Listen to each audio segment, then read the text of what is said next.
Hello friends, welcome to you. In this video, we are going to see how to restart Print Spooler in Windows 7 PC or laptop. It is a very easy and simple process. First go to the start. Here type services. Click on the services. Here we find services. In services find Print Spooler.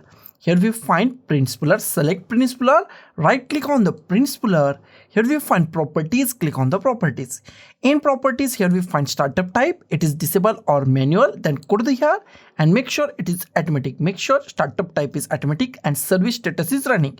Click on apply. Here we find start button is now visible. Click on start. Wait for a few seconds. Print Spooler is now running, and here we find startup status is started or running. Click on OK. Now go to the here restart. Here we find Print Spooler. Select Print Spooler and click at here restart, and it's restart Print Spooler in few seconds. Wait for a few seconds. Print Spooler is now restart in Windows 7 PC or laptop. So guys, thank you for watching this video. Don't forget to like, share, comment on this video, and don't forget to subscribe the channel. Thank you guys.